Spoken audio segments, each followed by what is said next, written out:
say less.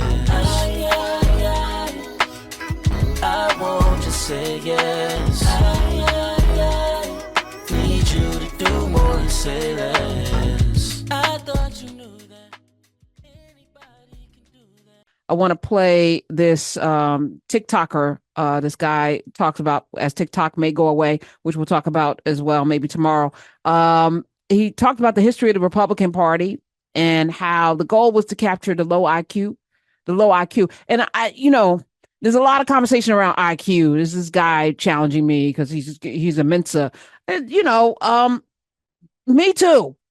Right. So what? You know what I'm saying? I'm like, who cares? Right. We could kind of brag about our IQs, but that's all you got. Like, really, I'm sure Africans, intelligence, whatever, the quotient has nothing to do with your place in humanity. It's just, it's so weird to me that people get hung up on these things, whether it's their wallet or their IQ, or the things that they have, as opposed to what you're contributing to society to make it better. That's all I care about. That's all I care about. 866-801-8255. But these folk, man, and the low IQ, whatever that means, I think that's willful, because I know a lot of people that may score poorly because they don't take tests well, because these tests aren't designed to really examine anything other than, to me, it's like measuring somebody's skull and all of the other shenanigans that they did to put people in the categories. I rejected all. Let me just say that with my full chest.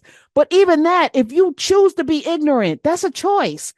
That's a choice at this point. Ignorance is curable. It is. It's absolutely curable. You can know things. You don't have to be blind to the information, whether it takes you longer to read a book or not. None of that, But guess what? The more you read, the easier it'll be. Absolutely. How about that? Start with a children's book and work your way up. But let's go. Let me play this TikTok, and then we're going to probably come back to this later on in the show. This guy talking about the Republicans and low IQ and Atwater. Play that, please, Alex. The way we got in this situation is pretty simple to explain. Basically, when Nixon was discovered having committed Watergate, people thought the Republican Party was washed up. But a clever staffer on in Nixon's White House came up with an idea for how to get more new Republican voters to replace all the people that were turned off by the corruption that had just been exposed, and perhaps save the party. His name was Lee Atwater. And he said, I know where there's all kinds of disgruntled white people. All you got to do is appeal to them over their anger about the end of Jim Crow and about school desegregation and about the Civil Rights Act. And these are the words that you'll say to kind of trigger them. Then we call these the racist dog whistles. And you will send a message to them that they are welcome in the Republican Party.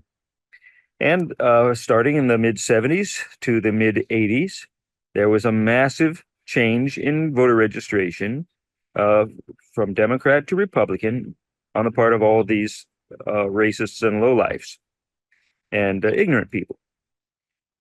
At the same time, Trump started to have political ambitions. Now, it turns out Trump has an IQ of about 73. He barely functions as an adult. If it were not for the fact that his father gave him a lot of money, he wouldn't be able to function as an adult. Trump has less money now than he would have had if he'd just taken the money he got from his father and put it in an index fund in the stock market and just let it sit.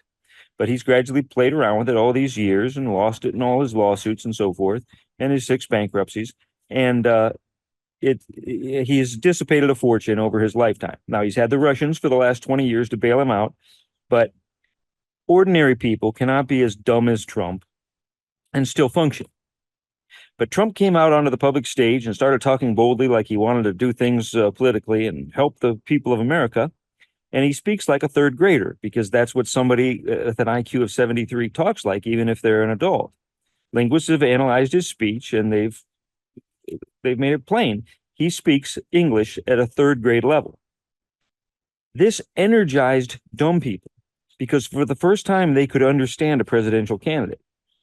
And they said things like, oh, he speaks his mind. He's the first guy that doesn't use a bunch of fancy words and confuse me. And now I finally understand what he's saying. And of course, what he was saying was a lot of things they wanted to hear. They were the racist dog whistles.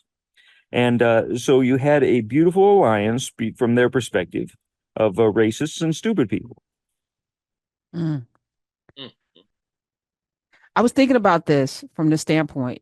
Hasn't it always been that? Again, from the little master on the plantation, never having to develop character, grows into a petulant, brutal, violent adult, never being checked, never being challenged, and always being told that you're the best.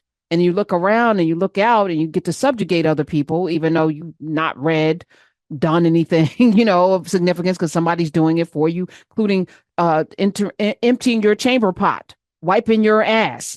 To this day, I mean, the rumors are that Trump gets his ass wiped by somebody. You think about that has never changed, right? So when do you ever get to sit in your own mediocrity and understand what it is? You got Elon Musk running around just today using a platform actually promoting Trump, which I think is really interesting. But you want to talk about this being a public square and freedom of speech, and everyone wants to call you a genius when you literally purchased somebody else's genius. Isn't that, the American way, which then becomes the South African way because their whole apartheid system was based on America's Jim Crow and enslavement, just like the Nazis took the Nuremberg laws based off of the Jim Crow. Nothing has changed. It's the same people. It's the same people. And Karen, what's so profound about it is, when he was describing Trump and saying, he speaks at third grade level, the thing that just hit me is these are the same people who founded America. Remember, America was not founded by the elite of Europe. It was the dregs of Europe, the dregs of Britain. It was those who were exchanging prison time to come. Those who were on those original ships, those exploration ships, and those who were perpetuating the slave trade. These were literally the throwaways, the vagabonds of British society. Literally. I mean, literally. And this is and the thing that we have to admit to ourselves, and I loved his analysis. The thing that we have to admit to ourselves is this: there's a direct correlation between Trump and his followers, right? And the level of intelligence and analysis these people can wield. But the scarier thing is millions of them. Millions and millions and millions of them. And these people's dream of America is still what it was when my people arrived here. And that's the America that they want to make great again. People are saying 1950s. No, it's probably 1850s. 1850s. Yes.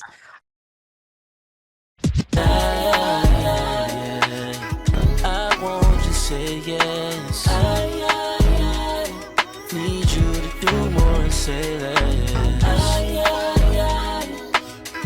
I won't just say yes. Need you to do more and say less.